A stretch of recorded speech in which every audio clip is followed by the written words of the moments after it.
उसके दिल में तो बस एक ही सवाल था कि आखिर किसी गेम की स्किन कितनी ही महंगी हो सकती है। क्या वो हजारों में हो सकती है?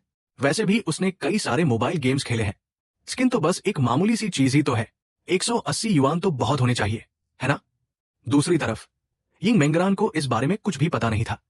अगर आप थोड़ा सोचे तो पिछले वीकेंड पर जब तांग जी झो हेंग के घर खेलने आया था, तब उसने तांग जी को कहते हुए सुना था कि झो हेंग हमेशा से एक गेम वेपन स्किन खरीदना चाहता था। उसकी कीमत शायद 2000 युआन से ज्यादा थी। उसे तो पॉकेट मनी से भी खरीदा जा सकता था। लेकिन अगर इस बार मंथली टेस्ट में मार्क्स अच्छे नहीं आए तो पॉकेट मनी का एक हिस्सा कट जाएगा और फिर उसे खरीदा नहीं जा सकेगा। यिंग मेंगरान वाकई चाहती थी कि वो उसे खुद खरीदे और झो हेंग को गिफ्ट के तौर पर दे दे, लेकिन फिलहाल उसके पास इतने पैसे नहीं थे। वो सोच रही थी कि वो वीकेंड पर कोई पार्ट टाइम जॉब ढूंढ सकती है और कुछ हफ्तों बाद झो हेंग के लिए उसे खरीद सकती है। लेकिन अब झो हेंग ने कहा कि ये स्किन वही है जिसके बारे में तांग जी ने बताया था। ठीक है, जब तुम इतने सच्चे हो तो मैं तुम्हारी मदद कर सकती हूं। बोलो, तुम मुझसे क्या मदद चाहते हो? कोंग्युए के चेहरे पर अचानक एक खुशी भरी मुस्कान आ गई। फिर उसने झो हेंग के आगे झुककर कहा, भैया प्लीज तोंग येनिंग को बाहर निकालने में मेरी मदद कर दो। चैप्टर 59 भले ही तुमने मुझसे झूठ बोला हो, मैं इसे मान गई। क्या? झो हेंग ने जब यह सुना तो उसकी भवें तन गई और वो घबरा गई। उसने एक कदम आगे भी बढ़ाया। वो इतनी डर गई कि कोंग्युए ने तुरंत एक कदम पीछे हटा लिया और अपने हाथों से अपना सिर ढक लिया, इस डर से कि कहीं झो हेंग उसे मार न दे। अरे, एक समझदार बंदा पलटकर वार नहीं करता। न सिर्फ झो हेंग ने जोरदार रिएक्शन दिया, बल्कि उसने यिंग मेंगरान के चेहरे पर भी नापसंदगी देखी। आखिरकार इससे क्या फर्क पड़ता है कि वो किससे मदद मांगती है, लेकिन उसने एक ऐसे इंसान को ढूंढ लिया जिसे वो ढूंढ ही नहीं सकती। क्या ये झो हेंग के दुखते रग पर हाथ रखने जैसा नहीं है? इससे तो लोग यही सोचेंगे कि क्या वो यहां मुफ्त में आई है। मैं तुम्हारी मदद नहीं कर सकता, तुम किसी और को ढूंढ लो।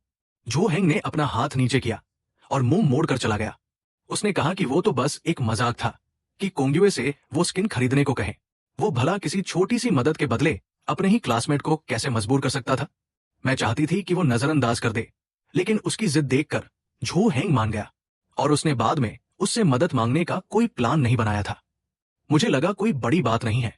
किसको पता था कि कोंग्युए की इतनी हिम्मत होगी कि वो उससे मदद मांगने चली आएगी। अगर वो तोंग येनिंग को बाहर बुला सकती तो उसने पहले क्यों नहीं बुलाया? क्या तुम उसे बाहर नहीं बुलाना चाहते? मत करो भैया, बस मेरी मदद कर दो, मेरे पास कोई और रास्ता नहीं है। कोंग्युए उसके पीछे भागी। उसका चेहरा ऐसा लग रहा था जैसे बस रोने ही वाली हो। उसने अपने हाथ आगे किए और मिन्नतें करने में लगी रही। वो भी जानती थी कि झो हेंग से ये काम करवाने के चांसेस बहुत कम थे, लेकिन उसने बार बार सोचा। ऐसा लगा कि कोई और इसके काबिल ही नहीं था। झो हेंग के चेहरे पर चिढ़ साफ दिख रही थी। वो क्या कहना चाहती थी? इसी बीच यिंग मेंगरान अचानक आगे आई और झो हेंग के आगे खड़ी हो गई। जब तुम खुद उसे बाहर नहीं बुला सकती तो किसी और से मदद कैसे मांग सकती हो? अगर तुम उसे बाहर बुला भी लो तो वो सिर्फ झो हेंग की वजह से आएगी। क्या तुम्हें लगता है कि तुम्हारा उसे बाहर बुलाना सही है? हाँ, कोंग्युए ने यिंग मेंगरान की बातें सुनी। उसकी जुबान कांच की तरह चुभ रही थी। उससे कुछ बोलते ही नहीं बना। वो कोई जवाब ही नहीं ढूंढ पाई, क्योंकि यिंग मेंगरान ने जो कहा वो बिल्कुल सही था।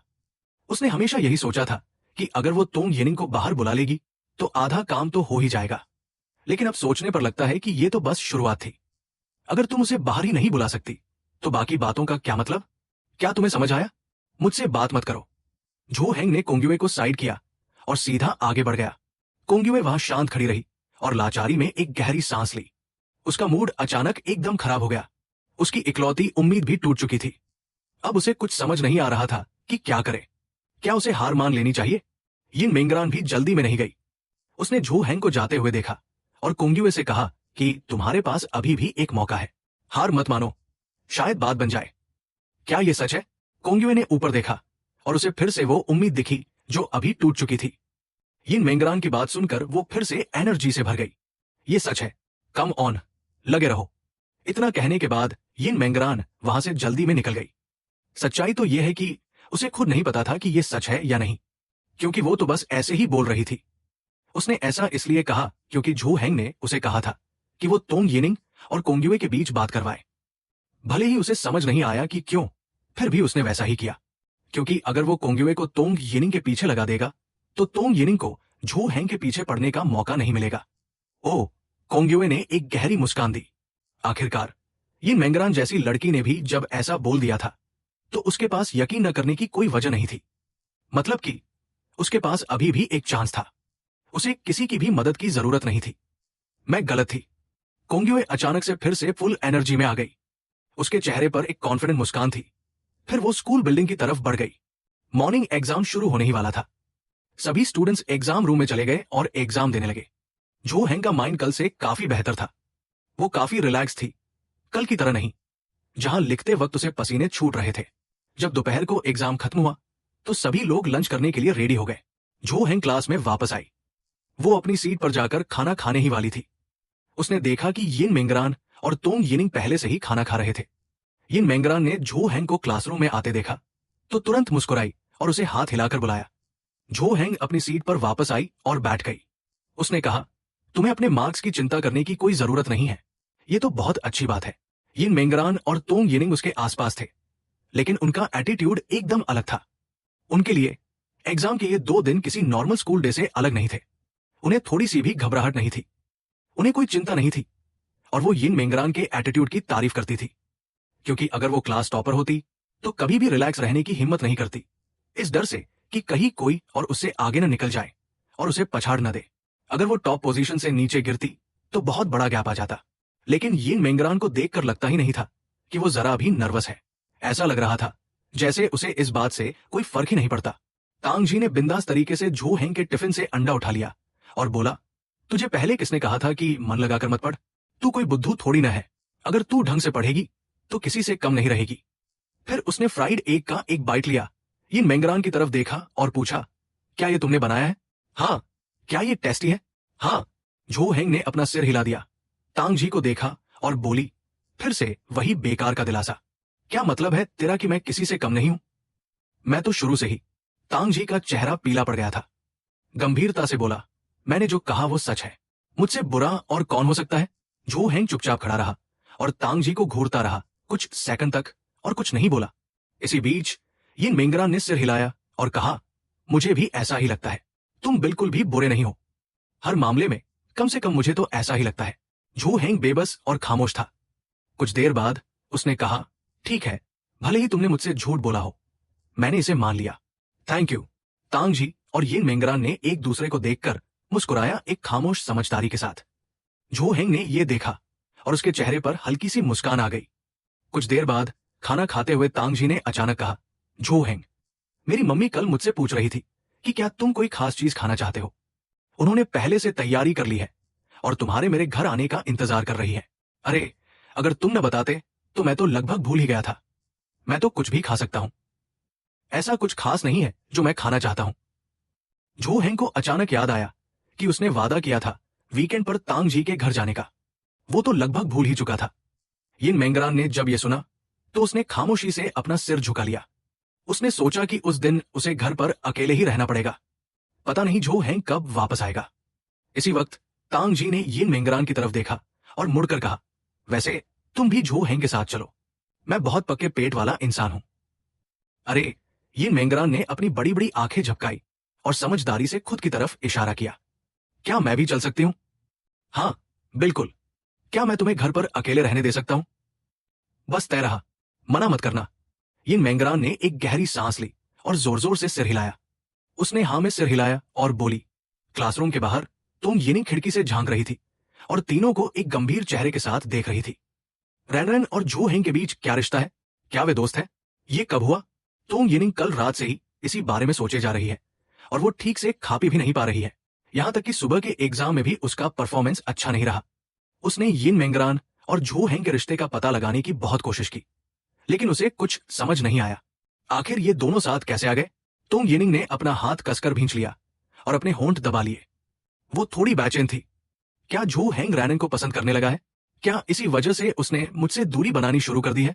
तोंग यिनिंग के बेचैन होने की वजह यह थी कि वो जानती थी यिन मेंगरान उससे हर मामले में बहुत बेहतर है। चाहे वो बिहेवियर हो, मार्क्स हो या फिर लुक्स, वो किसी भी चीज में उससे कम नहीं है। अगर जो हेंग सच में यिन मेंगरान को पसंद करने लगा है तो फिर तो उसका कोई चांस ही नहीं है। तुम यहां क्या कर रही हो? इसी वक्त अचानक एक आवाज उसके कानों में पड़ी। उसका सिर भन्ना गया।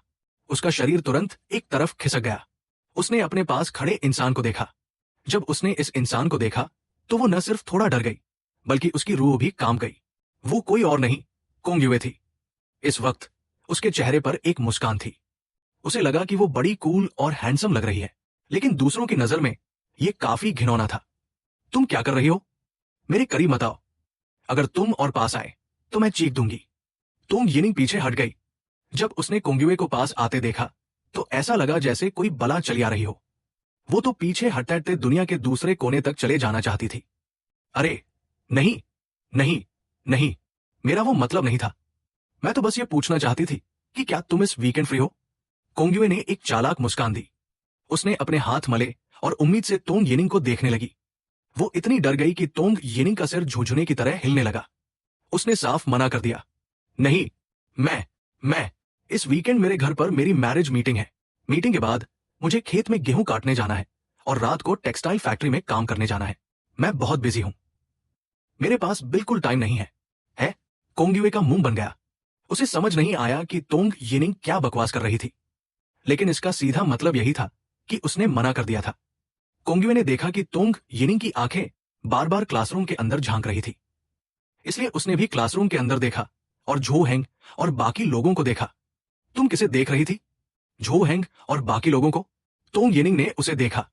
उसने अपनी ठुड्डी उठाई और बोली, इससे तुम्हारा कोई लेना देना नहीं है। कोंगयुए ने अपना मुंह पोंछा और अचानक उसे कुछ याद आया। वो तुरंत बोली, वैसे क्या तुम्हें पता है, मैंने सुना है कि झो हेंग और मॉनिटर यिंग मेंगरान शायद एक साथ लिव इन में रह रहे हैं। अरे अच्छा। तोंग यिनिंग ने बस हाँ कह दिया और फिर वो क्लासरूम की तरफ घूरती रही। लगभग 3 सेकंड के बाद तोंग यिनिंग की आंखें धीरे धीरे सामने की तरफ घूमी। उसने कोंगयुए को देखा और उसका मुंह हल्का सा खुला का खुला रह गया। उसकी पलकें झपकी और उसके चेहरे पर एक भौचक्का सा एक्सप्रेशन था। हाँ, तुमने क्या कहा? कोंगयुए ने देखा कि उसने कामयाबी से तोंग यिनिंग का ध्यान खींच लिया है, तो वो आगे बोलने लगी, तुम्हें अभी तक नहीं पता? देखो, क्या लू युनशुआओ भी आज नहीं आई है? मैंने कल रात उससे पूछा था जब मैं उससे बात कर रही थी। उसने मुझे बताया कि शायद वो इसी वजह से स्कूल नहीं आने का सोच रही है। आखिर माजरा क्या है? मुझे जल्दी बताओ। तोंग यिनिंग ने एक कदम आगे बढ़ाया और कोंगयुए के और करीब आ गई। उसके चेहरे पर एक घबराहट साफ दिख रही थी। वो एक्सप्रेशन बेताबी भरा था। ऐसा लग रहा था जैसे वो सच जानने के लिए मर मिटने को तैयार हो। कोंगयुए के चेहरे पर घमंड की एक झलक आई। उसके मुंह और पैरों में अजीब सी खुजली होने लगी। लेकिन किसी और का सीक्रेट यूं ही दूसरों को बता देना अच्छी बात नहीं है ना? मैं बहुत पक्के पेट वाली इंसान हूं। भले ही कोंगयुए ये दिखाना चाहती थी कि वो बड़ी धर्म संकट में है, लेकिन वो अपने एक्सप्रेशन संभाल नहीं पाई। उसका चेहरा एकदम घटिया और चालाक लग रहा था। तोंग यिनिंग ने घिनाना सा मुंह बनाया, एक कदम पीछे हटी और अपने दांत भींच लिए। बताओ, तुम्हें सच बताने के लिए क्या चाहिए? खैर, मैंने सोचा है स्कूल में ये सब कहना ठीक नहीं है। अगर दूसरों ने सुन लिया और बात फैल गई तो झो हेंग मेरी बैंड बजा देगा, इसलिए स्कूल के बाहर बताना ज्यादा सेफ रहेगा। वैसे मैं वीकेंड पर एकदम फ्री हूं। कोंगयुए ने अपने हाथों से ताली बजाई और हाथ पीछे बांध लिए। उसका सिर दाएं बाएं मटक रहा था। उसकी बातों में एक बहुत ही साफ इशारा था। तुम चाहती हो कि मैं वीकेंड पर तुम्हारे साथ बाहर चलूं, तब जाकर तुम मुझे बताओगी। तोंग यिनिंग ने एक गहरी सांस ली और अपनी आंखें बंद कर ली। उसने उम्मीद नहीं की थी कि कोंगयुए इतनी बेशर्म निकलेगी जो इस तरीके का इस्तेमाल करके उसे ब्लैकमेल करेगी। हाँ, लगभग मेरा यही मतलब है। तुम्हें क्या लगता है? वैसे भी ये बात सिर्फ मुझे ही पता है। कोंगयुए ने कोई दिखावा नहीं किया और सीधे सीधे बोल दिया, क्योंकि वो भी देख लिया था। तोंग यिनिंग वाकई इस बारे में जानना चाहती थी। जाहिर सी बात है, कोंगयुए के बोलने के बाद तोंग यिनिंग के चेहरे पर एक मुश्किल सा एक्सप्रेशन आ गया, जैसे वो बहुत सीरियस होकर सोच रही हो। कोंगयुए ने देखा कि वो अभी तक मानी नहीं है, तो वो आगे बोलती रही, अरे वैसे भी ये बहुत बड़ी बात है। मैंने किसी को नहीं बताया। मुझे मुसीबत में पड़ने का डर है, लेकिन मुझे लगा कि तुम जानना चाहती हो, इसलिए मैंने अपनी जान जोखिम में डालकर तुम्हें बताया है। अगर तुम नहीं जानना चाहती तो ये मेरे लिए ही अच्छा है। मुझे ये सीक्रेट अपने तक ही रखने दो। इतना बोलने के बाद कोंगयुए मुड़ी और जाने लगी। बस उसकी चाल बहुत धीमी थी। कोई बूढ़ा इंसान भी उससे तेज चले। आखिरकार ये तवज्जो पाने का उसका प्लान था। अगर वो यूं ही चली जाती तो काम कैसे बनता? तोंग यिनिंग कोई बेवकूफ नहीं है। अगर वो ये न समझ पाए तो सब बेकार है, लेकिन वो मना भी नहीं कर सकती। वो सच में इस सीक्रेट को जानना चाहती है। अब जब उसने सुन लिया है कि झो हेंग और यिन मेंगरान एक साथ रहते हैं, तो ये बात उसके लिए किसी बिजली गिरने जैसी थी। अगर वो इसका पता नहीं लगाती तो वो वाकई बहुत बेचैन रहेगी। लगभग 10 सेकंड बीत जाने के बाद भी कोंगिवे 2 मीटर भी आगे नहीं बढ़ पाई थी और तोंग यिनिंग का दिल 100 बार कशमकश में आ चुका था। क्या वो सच में अपनी आत्मा का सौदा करके ये खबर हासिल करना चाहती है? अगर उसने सच में कोंगिवे से कह दिया कि सिर्फ उसे ही ये सीक्रेट पता है, तो उससे पूछे बिना रहना वाकई नामुमकिन है। वैसे भी वो बस थोड़ी देर के लिए बाहर जा रही है। उसने उससे डेट का वादा तो नहीं किया है। सीक्रेट सुनने के बाद वो खुद ही वहां से निकल सकती है। आखिरकार तोंग यिनिंग ने अपना सिर उठाया और बोली, ठीक है, मैं इस वीकेंड तुम्हारे साथ बाहर चलूंगी। तुम्हें मुझे वो सब बताना होगा जो तुम जानती हो।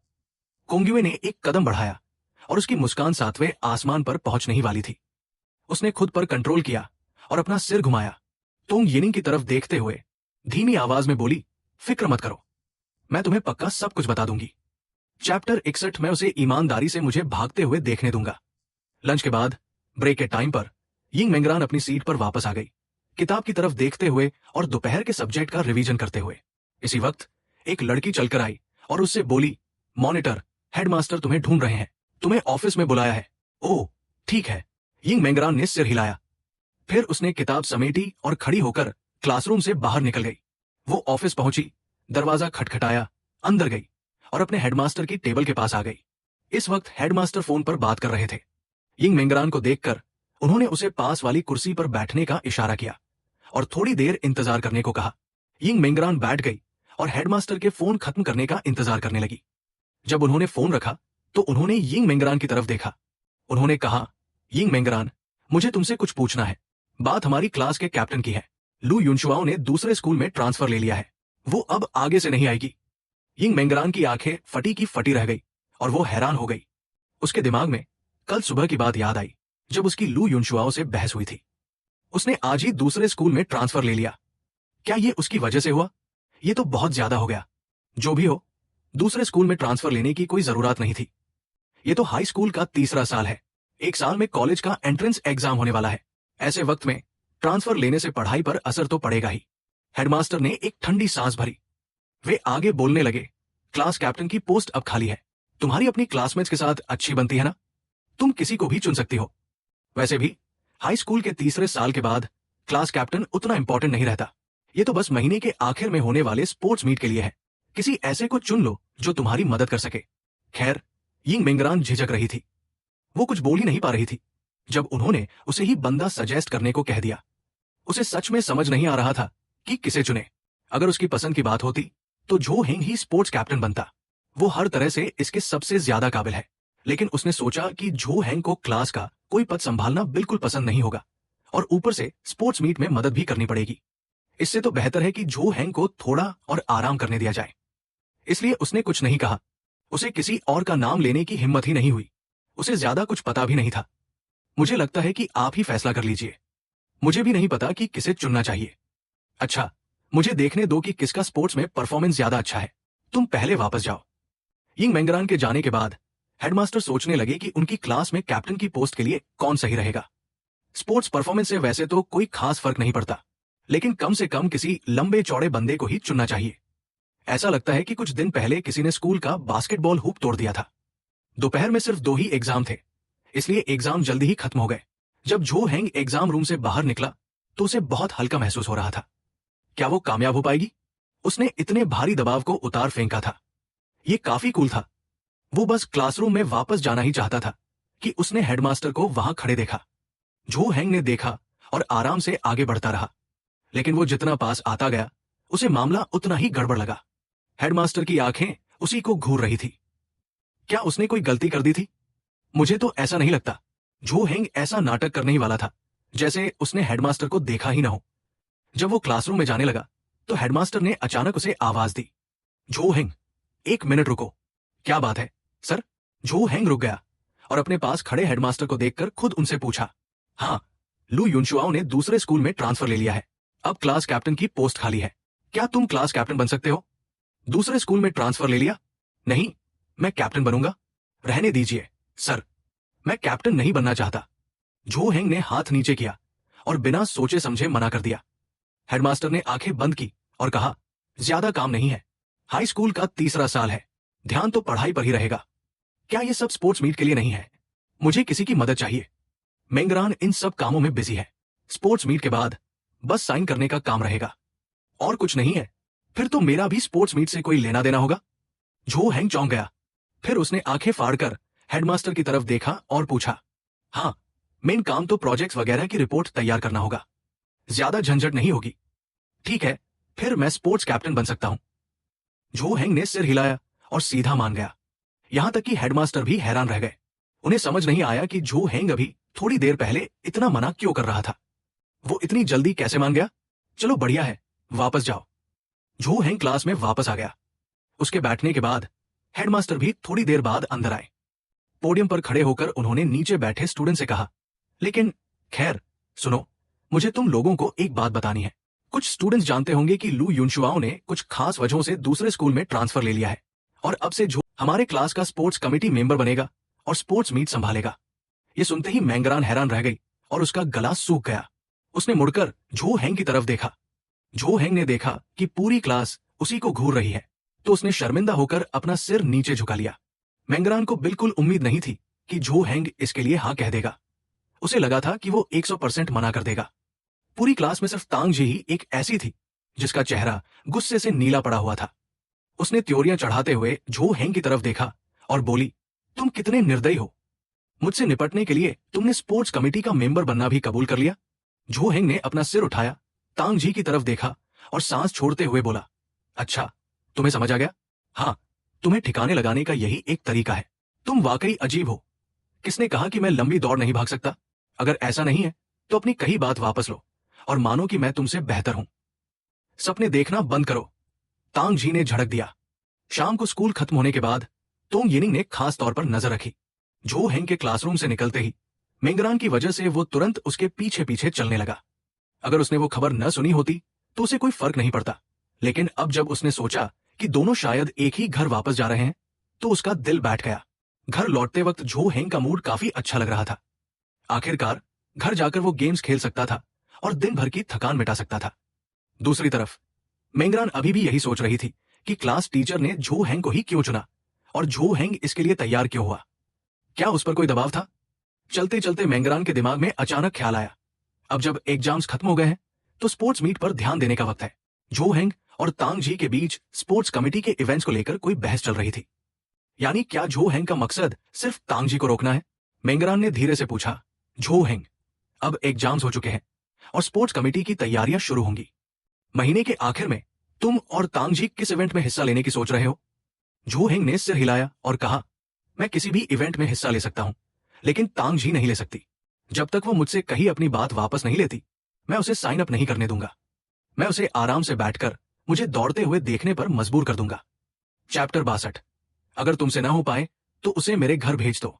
ये मेंगरान झिझकते हुए बोली, लेकिन तांग जी को स्पोर्ट्स मीट में हिस्सा दिलवाना तो वो शर्त थी जो मैंने उसके लिए रखी थी। अब अगर तुम उसे रोकोगे तो क्या तुम वो शर्त जीतने की कोशिश नहीं कर रहे जो मैंने तुमसे लगाई थी? बात तो सिर्फ मुझे हिस्सा दिलवाने की थी ना। अब जब मैं तैयार हूं तो उसकी जरूरत नहीं है, पर मुझे लगता है कि अगर तांग जी भी हिस्सा लेगी तो मैं यकीनन जीत जाऊंगी। उसे रोकने की जरूरत नहीं है। बोलते बोलते मेंगरान की आवाज इतनी धीमी हो गई कि मुश्किल से सुनाई दे रही थी। जब उसने नजरें उठाकर झो हैंग की तरफ देखा तो पाया कि वो भी उसी को घूर रहा है। उसने तुरंत सिर हिलाया और सफाई देते हुए कहा, वो, मेरी बात छोड़ो, गुस्सा मत होना। झो हैंग कुछ देर खामोश रहा, फिर धीरे से पूछा, यिन मेंगरान, तुम मेरी तरफ हो या तांग जी की तरफ? तुम किसका साथ दे रही हो? यह सवाल सुनकर मेंगरान पहले तो थोड़ा ठिठकी, फिर उसने अपनी आंखें झुका ली। उसका चेहरा नीचे हो गया और कान चुपके से लाल पड़ गए। उसने मच्छर जैसी बारीक आवाज में जवाब दिया, तुम्हारा। फिर उसने सिर उठाकर कहा, लेकिन मैं नहीं चाहती कि तुम दोनों एक दूसरे के खिलाफ खड़े रहो। मैं चाहती हूं कि तुम सब एक ही तरफ रहो। ओह, झो हैंग ने अपनी भौहें चढ़ाई। उसने देखा कि यह कहते वक्त मेंगरान की आंखों में एक अलग ही दृढ़ता थी। वो उस डरी हुई लड़की से बिल्कुल अलग लग रही थी। दोनों काफी देर तक खामोशी से आगे बढ़ते रहे। आखिरकार झो हैंग ने धीरे से सिर हिलाया और कहा, ठीक है, समझ गया, मैं तुम्हारी बात मानूंगा।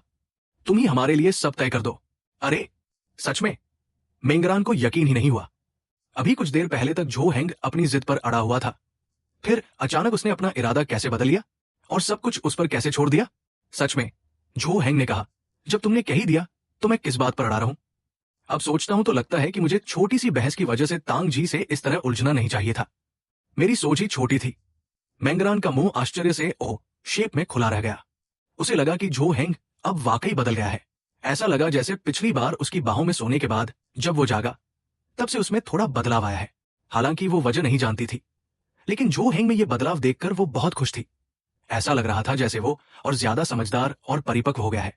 ठीक है, मेंगरान बोली, तांग जी का मामला मुझ पर छोड़ दो। उस वक्त हम बैठकर तय कर लेंगे कि तुम्हें और उसे कौन से इवेंट्स देने हैं। जो हेंग ने सहमति में सिर हिलाया। हाँ, मैं तुम्हारी पूरी मदद करूंगा। घर पहुंचते ही जो हेंग ने बिना देर किए कंप्यूटर ऑन किया और गेम लॉगिन कर लिया। हेडसेट लगाते ही उसे तांग जी की आवाज सुनाई दी, जो आखिरकार ऑनलाइन आ चुकी थी। मजा आ गया, आखिरकार गेम खेलने का मौका मिला। तांग जी बोली, शुक्र है मैंने इस सीजन का पास नहीं खरीदा था, वरना नुकसान हो जाता। वैसे ये मेंगरान कहाँ है? उसने कहा कि मैंने बड़ी मुश्किल से एग्जाम्स खत्म किए हैं, तो मैं गेम खेलूं। वो खाना बनाने गई है, जो हेंग ने जवाब दिया। मुझे उसके लिए बुरा लग रहा है, उसका ख्याल रखा करो। तांग जी ने कहा, अगर तुमसे ना हो पाए तो उसे मेरे घर भेज दो। वैसे भी वो मेरी ट्यूटर है, तुम्हें क्यों दूं? कहने की जरूरत नहीं है, मैं उसका ख्याल अच्छे से रखूंगा, जो हेंग ने कहा। दोनों बेडरूम में बातें कर ही रहे थे कि बेडरूम के दरवाजे पर मेंगरान आकर रुक गई। वो कोई बातें नहीं सुन रही थी, बस वहां से गुजर रही थी। तांग जी की आवाज सुनकर वो पल भर के लिए रुक गई। ये सब सुनकर उसके होठों पर एक हल्की सी मुस्कान तैर गई और आंखों में चमक आ गई। वो वापस किचन में जाकर खाना पकाने लगी। लगभग आधे घंटे बाद मेंगरान गरम गरम खाना टेबल पर सजाकर बेडरूम के दरवाजे पर आई। उसने धीरे से कहा, खाना बन गया है, पहले खा लो। हाँ, आ रहा हूं, जो हेंग ने जवाब दिया और हेडसेट में तांग जी से बोला, अभी खेल खत्म नहीं हुआ है, मैं खाना खाने जा रहा हूं। कंप्यूटर ऑफ करके वो मेंगरान के साथ डाइनिंग टेबल पर आ बैठा। जो हेंग को अब मेंगरान के हाथ के बने खाने की आदत हो चुकी थी। उसे मानना पड़ेगा कि मेंगरान के हाथों में वाकई जादू था। उसका खाना किसी भी मामले में बेहतरीन था। अभी दोनों खाना खा ही रहे थे कि लियू वेई ने बेडरूम में बिस्तर की तरफ देखा। उन्होंने बिस्तर पर रखे 2 तकियों और 2 अलग अलग कंबलों की ओर इशारा किया और उलझन में जो हेंग की तरफ देखते हुए पूछा, तुम दोनों एक साथ सोते हो? तुम सोफे पर क्यों नहीं सोते? मैं तो सोफे पर ही सोने वाला था, लेकिन ये नहीं माना। जो हेंग ने सफाई दी। ये खुद सोफे पर सोने की जिद करने लगा, फिर मैं नहीं माना। आखिरकार हम दोनों ही बिस्तर पर सो गए। जो हेंग थोड़ा झेम गया। उसे समझ नहीं आ रहा था कि बात यहां तक कैसे पहुंच गई। अब तो मुझे इसकी आदत भी हो चुकी है, कुछ अजीब ही नहीं लगता। अरे, यहां एक ही बेडरूम है और ये थोड़ा छोटा भी है, लियू वेई ने कहा। वैसे भी मकान का किराया खत्म होने वाला है, तो हम तुम्हारे लिए कोई नई जगह देख लेंगे। लियू वेई ने धीरे से सिर हिलाया। तभी उन्हें अचानक कुछ याद आया। उन्होंने अपनी जेब से एक लाल लिफाफा निकाला और जो हेंग की तरफ बढ़ा दिया। जो हेंग ने लिफाफा थामते हुए अपनी आंखें झपकाई और पूछा, आप ये मुझे सीधे ही दे रही हैं? क्या आपने नहीं कहा था कि टॉप 50 में आने पर ही ये मिलेगा? हाँ, इरादा तो वही था, लियू वेई बोली, लेकिन अब हालात थोड़े बदल गए हैं ना। तुम्हें 2 लोगों का खर्च उठाना है। अगर मैं जेब खर्च आधा कर दूंगी तो तुम्हारा गुजारा कैसे होगा? पर हाँ, थोड़े पैसे बचाकर चलना। अब गेम्स में अंधाधुंध उड़ाना बंद करो। जो हेंग थोड़ा हैरान हुआ। उसने लियू वेई की तरफ देखा और पूछा, मम्मी, क्या आप यिन मेंगरान को यहां रहने देने के लिए तैयार हैं? लियू वेई ने उसे घूरते हुए कहा, फालतू बात मत करो। तुम अपनी मां को क्या समझते हो? मुझे पता है कि यह बच्चा अभी किस परेशानी से गुजर रहा है। मैं इसे यूं अकेले नहीं छोड़ सकती। मुझे तो यह बच्चा बहुत प्यारा लगा। हमारे परिवार की हालत इतनी भी बुरी नहीं है कि एक और इंसान का पेट न भर सके। और वैसे भी तुम्हें तो पता ही है कि मुझे हमेशा से एक बेटी चाहिए थी। जो हेंग अपनी मां को अच्छी तरह जानता था। उसे यकीन था कि वे मान ही जाएंगी। आखिरकार दिलदार लोगों का दिलदार परिवार ही होता है। इसीलिए जब जो हेंग ने उन्हें अंदर बुलाया था तो उसके चेहरे पर जरा भी घबराहट नहीं थी। उसका यिन मेंगरान की बात छिपाने का कोई इरादा नहीं था। हालांकि अंदर जो हेंग और उसकी मां के बीच बात हो चुकी थी, लेकिन बाहर बैठा यिन मेंगरान कांटों पर बैठा महसूस कर रहा था। वो डाइनिंग टेबल पर बैठा रहा। सामने रखा खाना ठंडा हो रहा था, पर उसने हाथ तक नहीं लगाया। आगे खाने की हिम्मत ही नहीं हुई। वो बस सिर झुकाए हाथ बांधे बैठा रहा। उसे नहीं पता था कि कमरे के अंदर जो हेंग और उसकी मां के बीच क्या बात चल रही है। वो छिपकर सुन भी नहीं सकता था, लेकिन इतना तो तय था कि बात उसी के बारे में हो रही थी। शायद इस बारे में कि उसके साथ क्या किया जाए। एक अभिभावक के तौर पर वे किसी अनजान बच्चे को अपने घर में रहने की इजाजत भला क्यों देंगे? आखिरकार वो उनका अपना बच्चा तो था नहीं। अगर कल को कोई बात हो गई तो वे इतनी बड़ी जिम्मेदारी कैसे उठाएंगे? हालांकि वो जताना चाहता था कि वो कभी किसी पर बोझ नहीं बनेगा, लेकिन इस वक्त कुछ भी कहने का कोई मतलब नहीं था। अगर पहली ही मुलाकात में उसे जाना पड़ा तो वो क्या करेगा? कहा जाएगा। अभी अभी तो उसके दिल में सुकून से जीने का ख्याल आया था। वो अपनी इस नई जिंदगी से बेहद खुश था। क्या सब कुछ इतनी जल्दी खत्म होने वाला था? तभी बेडरूम का दरवाजा खुला। यिन मेंगरान किसी झटके की तरह तुरंत खड़ा हो गया। उसके चेहरे की घबराहट साफ झलक रही थी। लियू वेई बाहर आई। यिन मेंगरान को थोड़ा झुककर अभिवादन करते देख उन्होंने हल्का सा सिर हिलाया। उसकी आंखों में छिपी दहशत लियू वेई को साफ दिख गई। लियू वेई की आंखों के कोने हल्के से सिकुड़े, जैसे वे मुस्कुरा रही हों। वे पास आई और धीरे से बोली, तुम यिन मेंगरान हो ना? फिर तो मैं तुम्हें छोटे रान बुलाऊंगी। बैठ जाओ, डरो मत। अब से ये तुम्हारा अपना ही घर है। भला कोई अपने ही घर में ऐसे घबराता है क्या? चैप्टर 64। तुम मेहनत करो और अपना बदला लो। ये तो कुदरती बात है। अपना घर। ये मेंगरान अचानक सीधा खड़ा हो गया। उसके मुंह से एक हल्की सी आन निकली और आंखों में हैरानी कौंध गई। उसे लगा कि उसने गलत सुन लिया है, लेकिन जब उसे यकीन हो गया कि उसने बिल्कुल सही सुना है, तो उसका दिल खुशी से झूम उठा। इसके अलावा इस बात का, अगर उसने गलत नहीं समझा था, मतलब यह था कि उसे यहां रहने की इजाजत मिल गई है, यानी उसे अपना लिया गया था। लियू वेई ने टेबल पर रखे साधारण खाने को देखा और पास खड़े झो हैंग से बोली, तुम भी ना सारे पैसे गेम्स में उड़ा देते हो। क्या तुम थोड़ा अच्छा खाना नहीं खरीद सकते थे? छोटे रान की खातिरदारी में बस यही सब बनाया है। थोड़ी पसलियां, रिब्स वगैरह खरीद लाते तो कितनी अच्छी खुशबू आती। झो हैंग ने चुपचाप सिर हिलाया और कोई बहस नहीं की, क्योंकि यह सच था कि उसने गेम्स में बहुत पैसे उड़ाए थे। वैसे जो सब्जियां वो लाया था वो बुरी नहीं थी, बस ज्यादातर शाकाहारी थी। यिन मेंगरान ने जल्दी से सफाई दी। अरे नहीं आंटी, इसमें झो हैंग की गलती नहीं है। ये सब खाना मैंने ही बनाया है। मैं किसी और दिन झो हैंग के लिए खूब सारा सामान खरीद लाऊंगा और उसके लिए स्वादिष्ट खाना बनाऊंगा। अच्छा? लियू वेई ने यिन मेंगरान की तरफ देखा, अपनी पलकें झपकाई और थोड़ा अविश्वास से पूछा, ये सब तुमने बनाया है? जी हाँ, यिन मेंगरान ने झिझकते हुए कहा।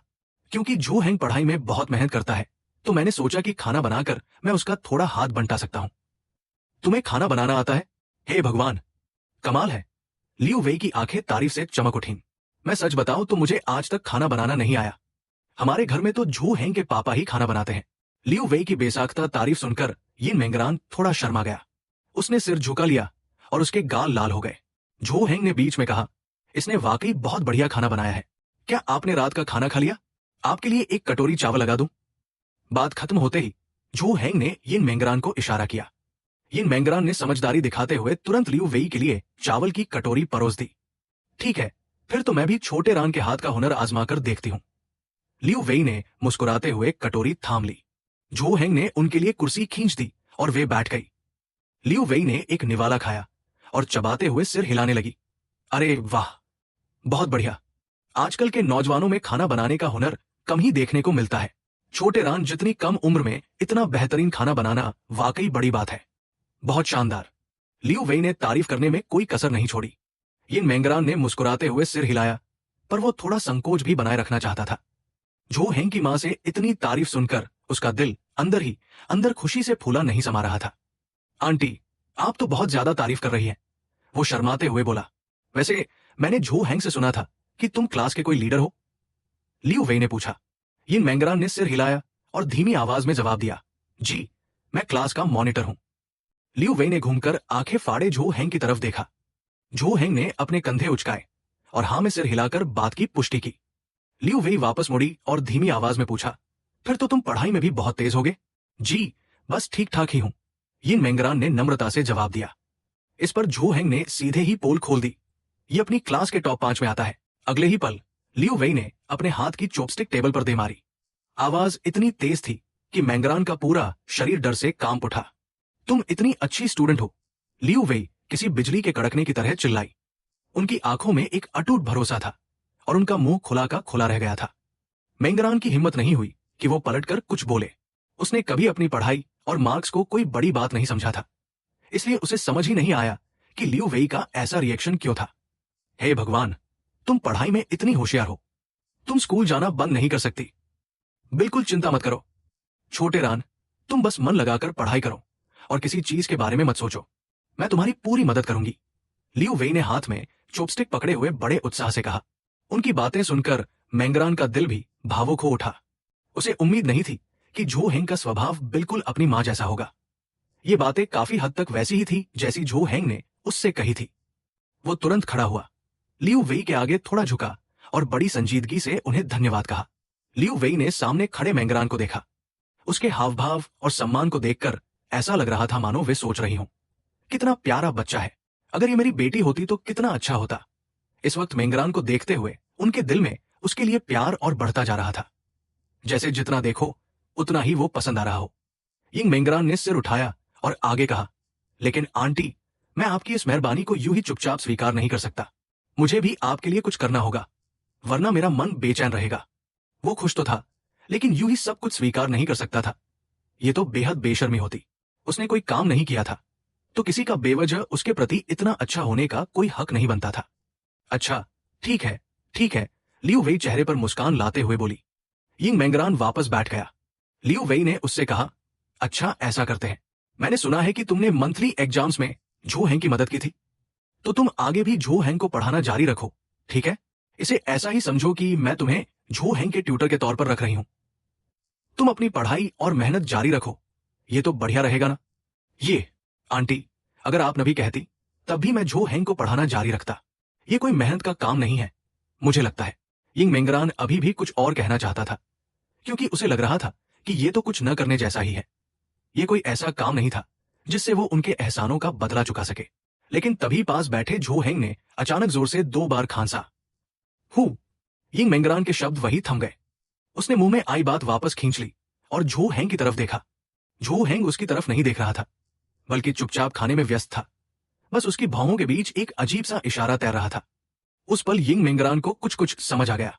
उसने तुरंत अपना रुख बदला और धीरे से बोला, मैं समझ गया, थैंक यू, आंटी। बात खत्म होते ही उसने लियू वेई के चेहरे पर एक संतुष्ट मुस्कान देखी। वे उसके बदले हुए रवैये से खुश लग रही थी। सच तो यह था कि मेंगरान को पूरी तरह समझ नहीं आया था कि झो हेंग का क्या मतलब था, लेकिन उसने अनजाने में ही सही अपनी बात संभाली थी। जब उसने दोबारा झो हेंग की तरफ देखा तो झो हेंग के माथे की त्योरियां भी ढीली पड़ चुकी थी और उसके चेहरे पर हल्की सी मुस्कान आ गई थी। मेंगरान ने मन ही मन सोचा, शायद अब मेरे और झो हेंग के बीच एक अच्छी समझ बन गई है। खाने के बाद यिंग मेंगरान बर्तन और टेबल साफ करने लगा। लियू वेई जाने की तैयारी करने लगी। वे दरवाजे के पास आई, अपने जूते पहने और मेंगरान को पास आते देखा। मेंगरान ने पूछा, आंटी, क्या आप आज रात यहां नहीं रुकेंगी? लियू वेई ने मुस्कुराते हुए कहा, तुम दोनों के रहने के लिए ये जगह काफी है। मैंने पास ही एक होटल में रूम बुक कर लिया है, तुम चिंता मत करो। लियू वेई ने दरवाजा खोला और बाहर जाने लगी, पर जाने से पहले उन्हें अचानक कुछ याद आया। वे मुड़ी और यिंग मेंगरान से बोली, वैसे मैं झो हेंग के मंथली एग्जाम का रिजल्ट आने तक यही रुकूंगी, तो मैं अभी कुछ दिन और शहर में ही हूं। कल जब पेपर खत्म हो जाएंगे तो मैं तुम लोगों को बाहर डिनर पर ले चलूंगी। चैप्टर 65, तुम और हम अब एक ही परिवार हैं। सच में? कल रात तुम मेरी मम्मी से मिले थे? क्या उन्होंने सच में ऐसा कहा? तांगजी ने पास खड़े झो हेंग की तरफ थोड़ी हैरानी और अविश्वास से देखा। सुबह आकर झो हेंग ने तांगजी को कल रात की पूरी बात बताई थी। तांगजी को अब जाकर राहत मिली थी। अब झो हेंग को अपने जेब खर्च की चिंता नहीं थी और नहीं इस बार के एग्जाम रिजल्ट्स की, और ये सब यिंग मेंगरान की वजह से मुमकिन हुआ था। हाँ, झो हेंग ने कहा, इसलिए आज रात मैं तुम्हें डिनर पर ले चलूंगा। मेरी मम्मी आज तुम्हारी आंटी को फोन करके बता देंगी। तुम भी आज रात हमारे साथ चलना। ओह, ठीक है, तांगजी ने कहा। उसने आगे की रो में बैठे यिंग मेंगरान की तरफ देखा, जो काफी खुश लग रहा था। वो मुस्कुराते हुए दूसरे क्लासमेट से बातें कर रहा था। जब झो हेंग पढ़ने के लिए अपनी किताब खोलने लगा तो तांगजी ने पूछा, वैसे तुमने स्पोर्ट्स इवेंट का क्या तय किया? क्या तुम मुझे किसी भी इवेंट में हिस्सा नहीं लेने दोगे और सारे खुद ही ले लोगे? झो हेंग ने टेबल पर उंगली थपथपाई और कहा, मैं अब बीच में नहीं आऊंगा। सब कुछ यिंग मेंगरान पर छोड़ दिया है। सच में? तुम्हारा इरादा कैसे बदल गया? झो हेंग ने यिंग मेंगरान की तरफ देखा और बोला, कुछ नहीं, बस लगा कि मैं थोड़ा बचकाना व्यवहार कर रहा था। दिन जल्दी ही बीत गया। छुट्टी के बाद तांगजी घर नहीं गई, बल्कि झो हेंग और यिंग मेंगरान के अपना सामान पैक करने का इंतजार करने लगी ताकि वे सब साथ निकल सके।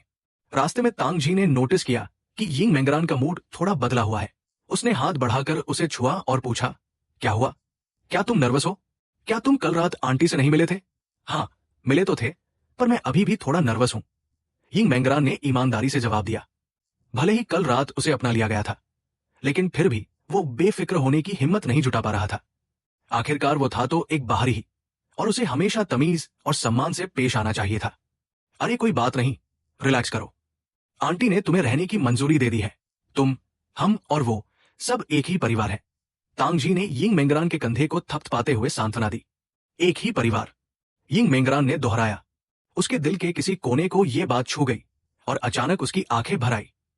जब तीनों स्कूल से बाहर निकले तो झो हेंग ने आंखें सिकोड़कर आसपास देखा। पास ही एक खाली जगह पर उसे एक गाड़ी खड़ी दिखी। कार की ड्राइवर साइड की खिड़की नीचे हुई और लियू वेई का सिर बाहर निकला।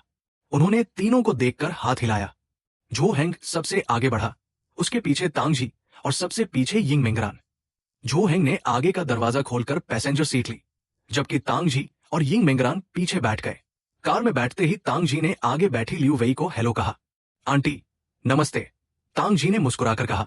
लियू वेई ने मुस्कुराते हुए जवाब दिया, नमस्ते छोटे जी, बहुत दिनों बाद देखा तुम्हें और सुंदर लग रही हो। आंटी, आप भी दिन ब दिन और जवान दिख रही हैं, तांग जी बोली। छोटे जी को मीठा बोलना बहुत पसंद है, बातें कितनी प्यारी कर लेती हो। लियू वेई ने रियर व्यू मिरर में देखा। पीछे बैठा यिंग मेंगरान थोड़ा असहज दिख रहा था। लियू वेई बोली, छोटे रान। जी आंटी, यिंग मेंगरान ने तुरंत जवाब दिया, मानो एक पल की भी देरी होने पर उसे लगा हो कि उसने लियू वेई की अनदेखी कर दी। लियू वेई ने बेहद प्यार भरे लहजे में पूछा, तुम क्या खाना पसंद करोगे? बेझिझक बताओ, मैं तुम्हारी पसंद का ही खाऊंगी।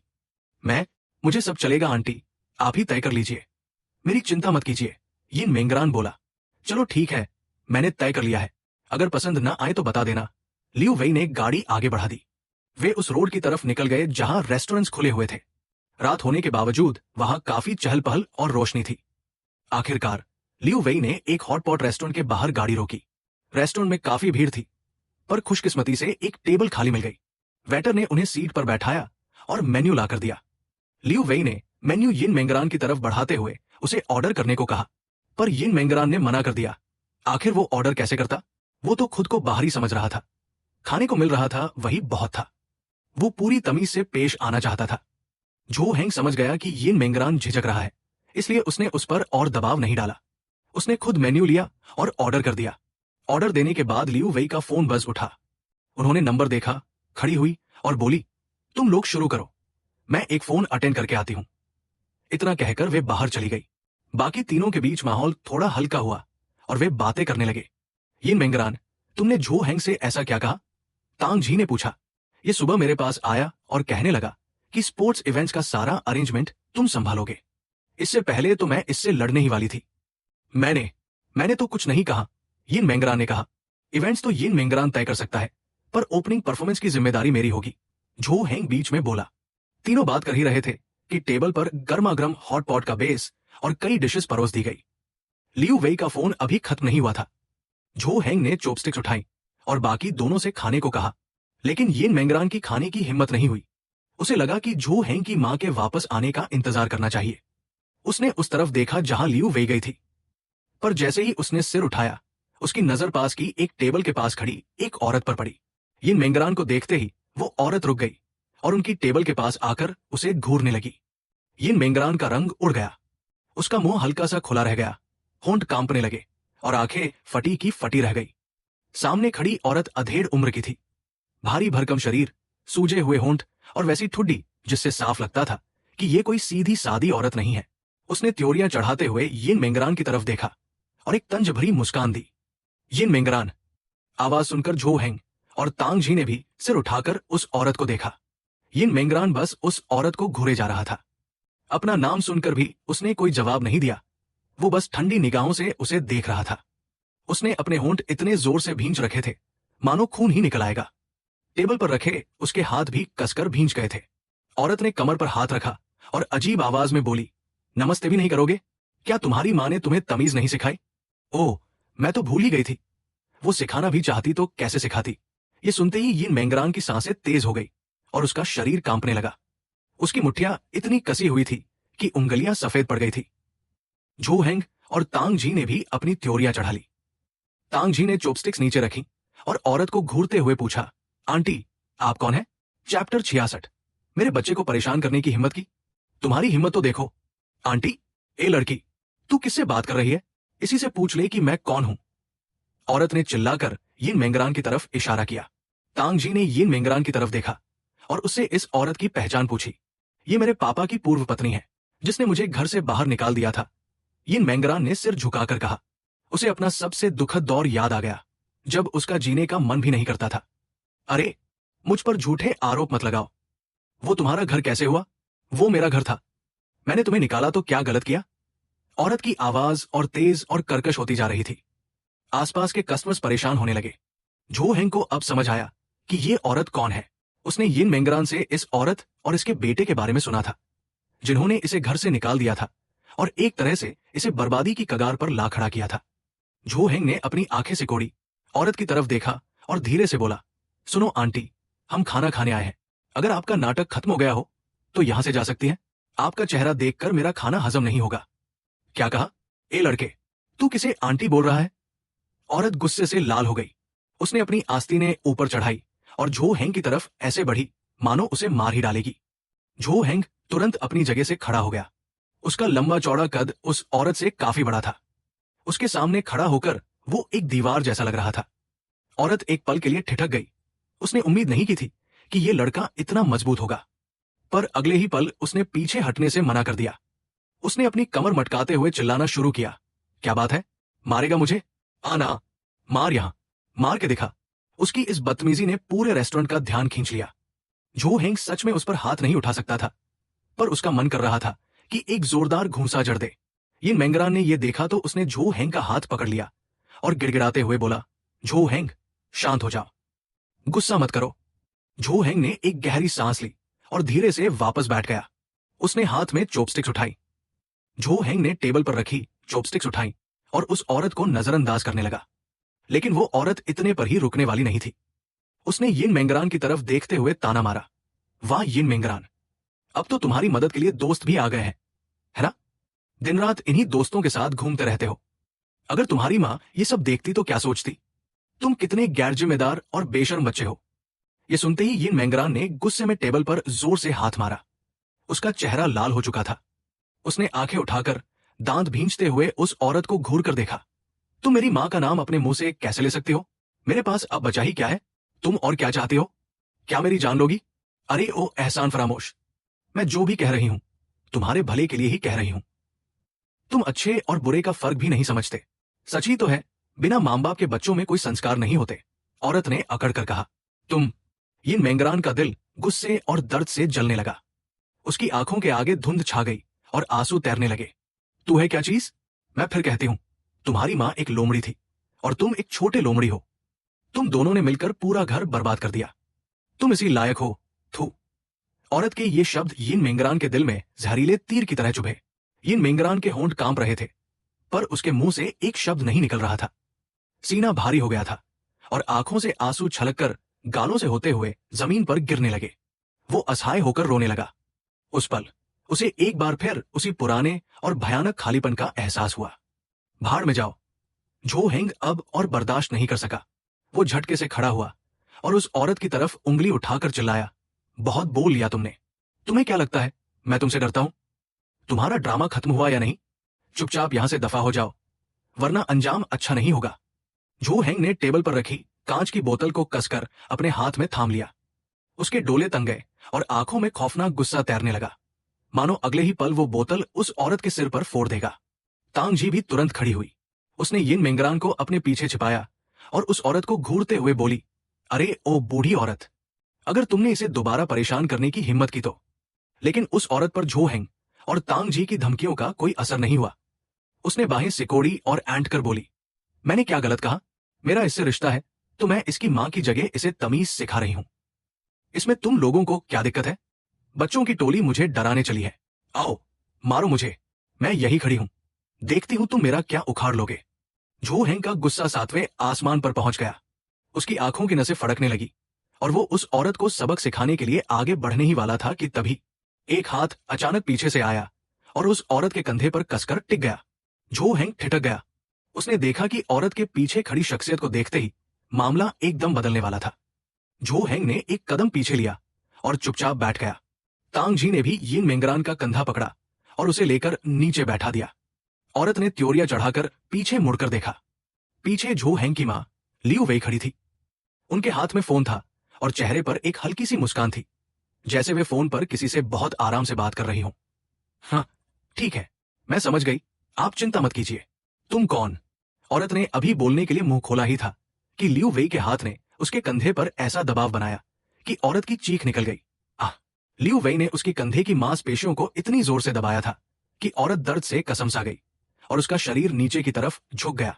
उसने अपना हाथ बढ़ाकर लियू वेई का हाथ हटाने की कोशिश की। छोड़ो, दर्द से मेरी जान निकल रही है। पर लियू वेई के चेहरे पर वही शांत मुस्कान बनी रही। वे ऐसे बात करती रही मानो वो भयानक ताकत उनके हाथ की थी ही नहीं। हाँ, मैं बाहर 3 बच्चों के साथ खाना खा रही हूं। चलिए फिर बात करते हैं, बाय। लियू वेई ने फोन रखा और उसे जेब में डाला। जैसे ही उन्होंने सिर उठाया, उनके चेहरे की मुस्कान पल भर में गायब हो गई।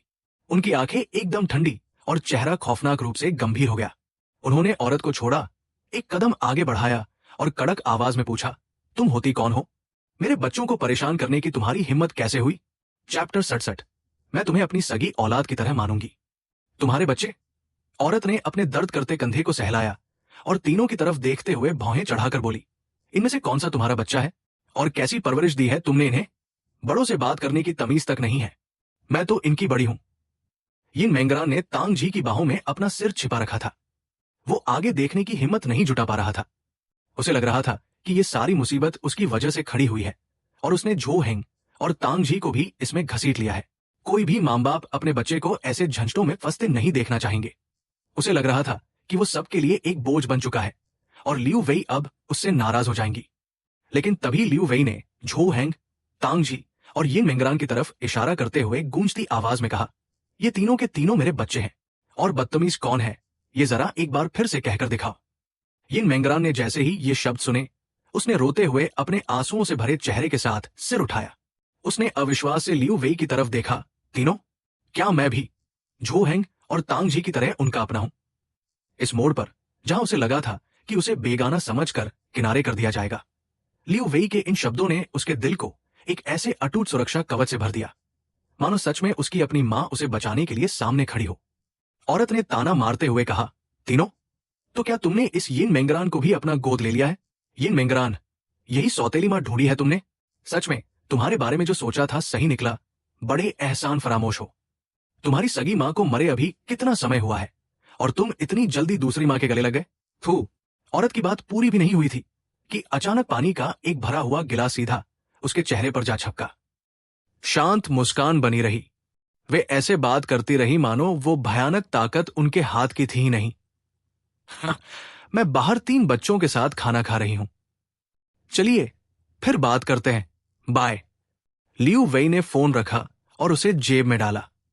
जैसे ही उन्होंने सिर उठाया, उनके चेहरे की मुस्कान पल भर में गायब हो गई। उनकी आंखें एकदम ठंडी और चेहरा खौफनाक रूप से गंभीर हो गया। उन्होंने औरत को छोड़ा, एक कदम आगे बढ़ाया और कड़क आवाज में पूछा, तुम होती कौन हो? मेरे बच्चों को परेशान करने की तुम्हारी हिम्मत कैसे हुई? चैप्टर 67। मैं तुम्हें अपनी सगी औलाद की तरह मानूंगी। तुम्हारे बच्चे? औरत ने अपने दर्द करते कंधे को सहलाया और तीनों की तरफ देखते हुए भौहें चढ़ाकर बोली, इनमें से कौन सा तुम्हारा बच्चा है और कैसी परवरिश दी है तुमने इन्हें? बड़ों से बात करने की तमीज तक नहीं है। मैं तो इनकी बड़ी हूं। यिन मेंगरान ने तांग जी की बाहों में अपना सिर छिपा रखा था। वो आगे देखने की हिम्मत नहीं जुटा पा रहा था। उसे लग रहा था कि ये सारी मुसीबत उसकी वजह से खड़ी हुई है और उसने झो हेंग और तांग जी को भी इसमें घसीट लिया है। कोई भी मां बाप अपने बच्चे को ऐसे झंझटों में फंसते नहीं देखना चाहेंगे। उसे लग रहा था कि वो सबके लिए एक बोझ बन चुका है और लियू वेई अब उससे नाराज हो जाएंगी। लेकिन तभी लियू वेई ने झो हेंग, तांग जी और यिन मेंगरान की तरफ इशारा करते हुए गूंजती आवाज में कहा, ये तीनों के तीनों मेरे बच्चे हैं और बदतमीज कौन है ये जरा एक बार फिर से कहकर दिखाओ। यिन मेंगरान ने जैसे ही ये शब्द सुने, उसने रोते हुए अपने आंसुओं से भरे चेहरे के साथ सिर उठाया। उसने अविश्वास से लियू वेई की तरफ देखा। तीनों? क्या मैं भी झो हेंग और तांग जी की तरह उनका अपना हूं?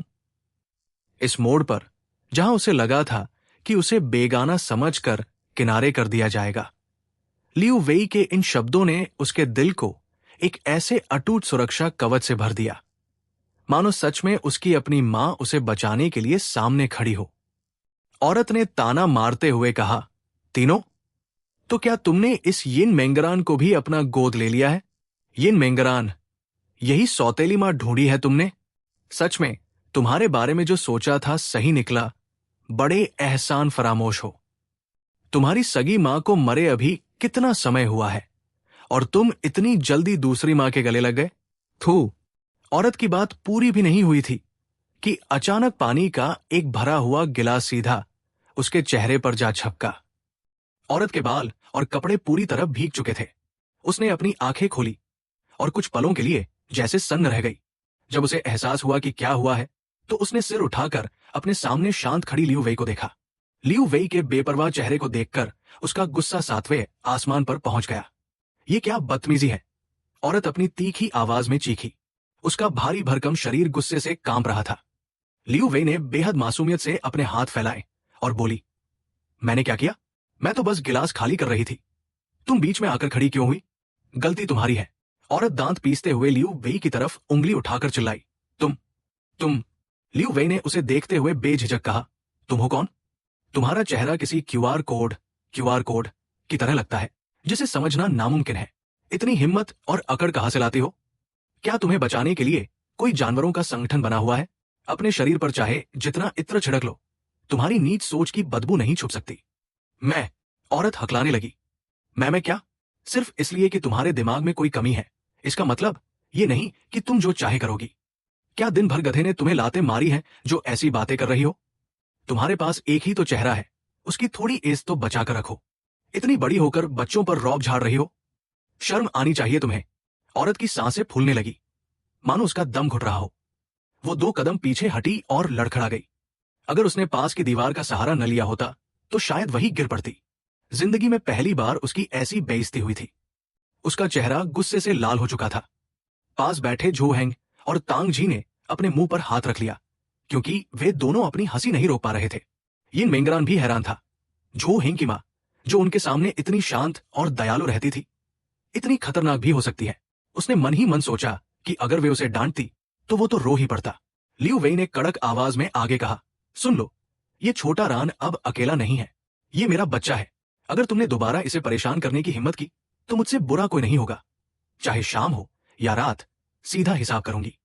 औरत ने लाल पीले चेहरे से लियू वेई और यिन मेंगरान की तरफ देखा। उसने मुंह से पानी पोंछा, पैर पटके और वहां से रफू चक्कर हो गई। उसके जाते ही पूरे रेस्टोरेंट का माहौल वापस शांत और खुशनुमा हो गया। लियू वेई ने एक लंबी सांस छोड़ी, मानो सारा गुस्सा बाहर निकाल दिया हो। फिर वे यिन मेंगरान के बगल में आकर बैठ गई। उन्होंने मेंगरान को देखा, जो चुपचाप आंसू बहा रहा था। यिन मेंगरान ने सिर झुकाकर धीमी आवाज में कहा, थैंक यू। उसके पास लियू वेई का शुक्रिया अदा करने के लिए शब्द नहीं थे। जब लियू वेई ने उसे मेरा बच्चा कहा था, तो उसके दिल में खुशी और भावुकता का ऐसा गुबार उठा कि उसकी आंखें फिर छलक आई। लियू वेई ने तुरंत टिश्यू पेपर निकाला और यिन मेंगरान के आंसू पोंछते हुए बड़े प्यार से बोली, डर मत, बिल्कुल मत डर। अब कोई तुम्हें परेशान नहीं कर सकता। तुम्हें बचाने के लिए हम सब हैं। मैं तुम्हारी रक्षा करूंगी। उन्होंने मेंगरान का हाथ थामा और मुस्कुराई। लियू वेई की आंखों में ऐसा सच्चा प्यार था कि यिन मेंगरान की पलकें झपकने लगी और अगले ही पल वो एक छोटे बच्चे की तरह बिलख बिलख कर रो पड़ा। इतने समय से जो दर्द उसने अपने अंदर दबा रखा था, वो सब लियू वेई के गले लगकर बाहर निकला। लियू वेई ने उसे कसकर गले से लगा लिया और उसकी पीठ थपथपाते हुए बोली, बस बस, रोते नहीं। मैं तुम्हारी सगी मां की जगह तो नहीं ले सकती, लेकिन मैं वादा करती हूं कि तुम्हें झो हेंग की तरह ही रखूंगी। तुम्हें मुझे मां मानने की जरूरत नहीं है, पर मैं तुम्हें अपनी सगी औलाद की तरह मानूंगी। यिन मेंगरान की सिसकियों के कारण उसके मुंह से शब्द नहीं निकल रहे थे। उसे यकीन ही नहीं हो रहा था। ये सब किसी हसीन सपने जैसा लग रहा था। अपने माता पिता को खोने के बाद उसने कभी किसी जगह को अपना घर नहीं माना था, लेकिन झो हेंग के परिवार के बीच आकर उसके दिल का वो भारीपन, वो डर अचानक गायब हो गया। लियू वेई की बाहों में उसका दिल एकदम शांत और सुरक्षित महसूस कर रहा था। तांग जी ये सब देख रही थी। वो अचानक मुस्कुराकर बोली, आंटी, क्या आप यिन मेंगरान को अपनी बेटी या गोद लिया बच्चा नहीं बना सकती? आप तो हमेशा से एक बेटी चाहती थी ना? लियू वेई के चेहरे पर एक बड़ी सी मुस्कान आ गई, मानो वे इसी पल का इंतजार कर रही हों। उन्होंने यिन मेंगरान की तरफ देखा और प्यार से पूछा, क्या तुम मेरी बात मानोगे? क्या तुम तैयार हो? यिन मेंगरान ने लियू वेई की गोदी में अपना चेहरा छिपाए हुए आंसू पोंछे और धीमी पर साफ आवाज में कहा, जी, मैं तैयार हूं। बहुत बढ़िया, मेरा प्यारा बच्चा। लियू वेई ने खुशी से उसे फिर से गले लगा लिया। यिन मेंगरान को लियू वेई के आंचल में अपनी मां की ममता की गर्माहट महसूस हो रही थी। इतने समय से जो उसका दिल घबराहट से धड़कता रहता था, वो अब पूरी तरह शांत हो चुका था। यिन मेंगरान थोड़ा पीछे हटा और मुस्कुराते हुए बोला, आंटी, मैं आपको आंटी ही। लियू वेई ने उसकी बात काटते हुए उसके बाल संवारे और बोली, अरे आंटी सुनना अब अच्छा नहीं लग रहा। अब हम एक ही परिवार है, तो मुझे आंटी मत कहो, ये बहुत पराया सा लगता है। यिन मेंगरान का चेहरा शर्म से लाल हो गया। उसने सिर झुका लिया और इतने धीमे स्वर में कहा कि सिर्फ लियू वेई ही सुन सकी। मम्मी, यिन मेंगरान के मुंह से निकला। लियू वेई ने प्यार से मुस्कुराते हुए मेंगरान का चेहरा पोंछा।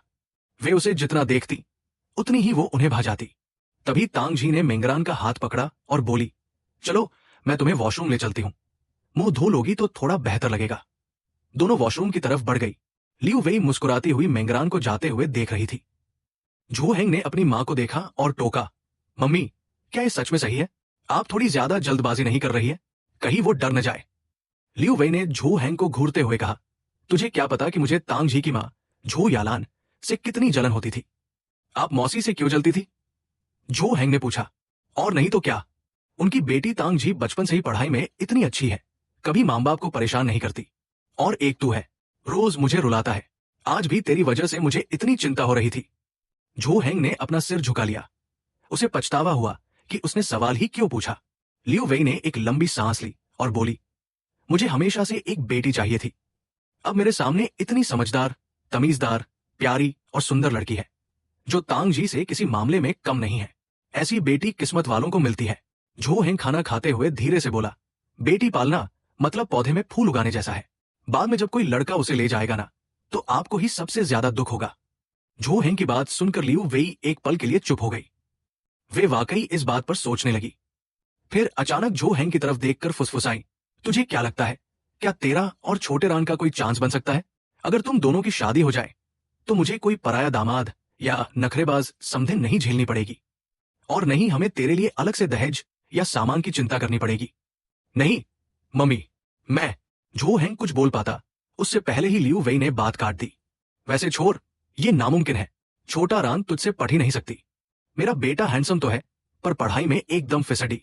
अगर तू थोड़ा पढ़ लिख लेता तो बात अलग थी। झू हेंग ने अपना माथा पकड़ लिया।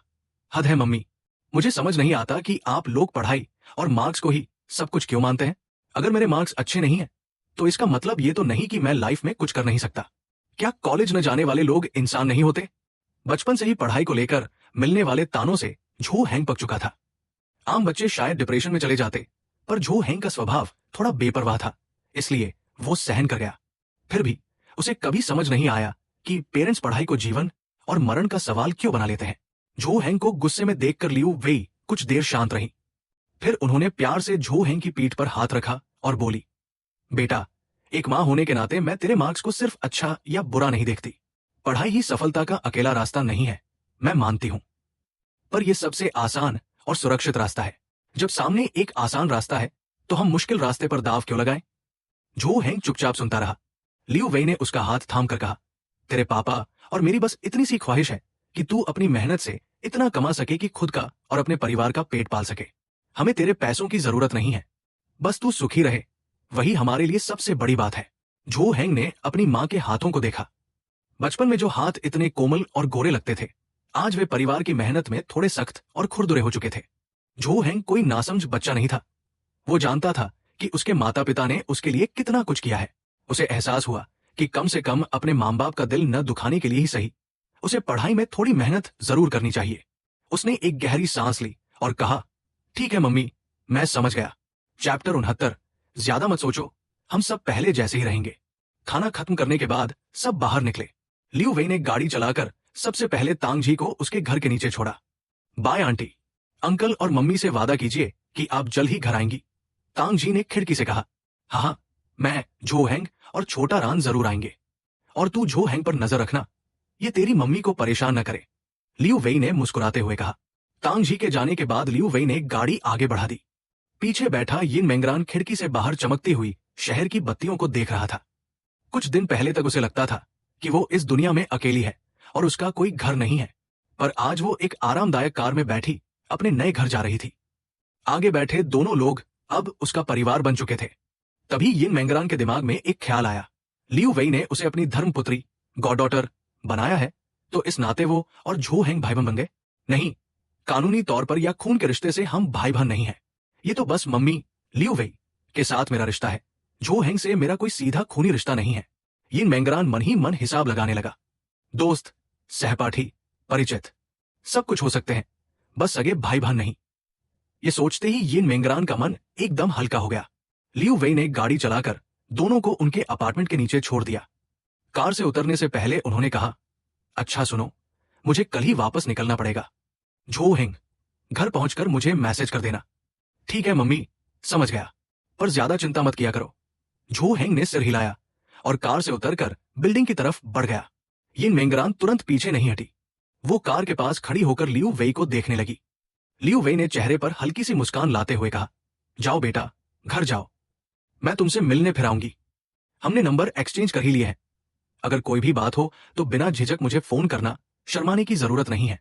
यिन मेंगरान ने सिर झुकाया और मुस्कुराते हुए बोली, जी मम्मी, आप अपना ख्याल रखना और आराम से गाड़ी चलाना। मम्मी शब्द सुनकर लियू वेई का चेहरा खुशी से खिल उठा। उन्होंने तुरंत गाड़ी का दरवाजा खोला और बाहर निकल आई। यिन मेंगरान कुछ समझ पाती उससे पहले ही लियू वेई ने आगे बढ़कर मेंगरान का चेहरा अपने दोनों हाथों में थामा और उसके माथे पर एक प्यार भरा चुंबन चढ़ा। लियू वेई ने उसके कान में फुसफुसाकर कहा, बीमार मत पड़ना, अपना ख्याल रखना। जब तक कार नजर से ओझल नहीं हो गई, यिन मेंगरान वही खड़ी रही। उसका मन शांत ही नहीं हो रहा था। उसने अपना हाथ माथे पर रखा, जहां अभी भी लियू वेई के स्पर्श की गर्माहट महसूस हो रही थी। गर्मियों की ठंडी रात की हवा उसके चेहरे और बालों को छूकर गुजर रही थी, जिससे उसके शरीर में हल्की सहरन हुई, लेकिन उसका दिल अंदर से बेहद गर्म और भावुक था। काफी देर तक जब यिन मेंगरान ऊपर नहीं आई, तो झो हेंग खुद नीचे उतर कर आया। उसने मेंगरान को वही खड़ा देखा तो पूछा, क्या हुआ? ऊपर चलो, बाहर ठंड लग जाएगी। हाँ। यिन मेंगरान ने खुद को संभाला और झो हेंग के साथ अंदर चली गई। लिफ्ट में झो हेंग ने कहा, मौसम ठंडा हो रहा है, मम्मी ने कुछ गर्म कपड़े दिए हैं, देख लेना, जो तुम्हें आ जाए वो पहन लेना। बाकी जब छुट्टी मिलेगी तब नए खरीद लेंगे, मैं तुम्हें पैसे दे दूंगा। मना मत करना, ये मम्मी की हिदायत है। यिन मेंगरान ने ईमानदारी से सिर हिलाया, ठीक है, समझ गई। घर पहुंचकर यिन मेंगरान ने झो हेंग की पीठ को देखा। उसके मन में एक झिझक थी जो वो मिटाना चाहती थी। अगर इस बात से झो हेंग को बुरा लगा तो रिश्ता खराब हो सकता था। झो हेंग, हूं। झो हेंग ने पीछे मुड़कर देखा। यिन मेंगरान ने अपनी कोहनी थामते हुए नजरें चुराकर पूछा, वो, मैं तुम्हारी मम्मी की धर्मपुत्री, गॉडडॉटर बन गई हूं। क्या तुम्हें इससे कोई परेशानी है? मतलब, क्या तुम्हें बुरा लगा? आखिरकार झो हेंग उनका सगा बेटा था। अगर उसे कोई ऐतराज होता तो वो इस रिश्ते का फायदा नहीं उठाना चाहती थी।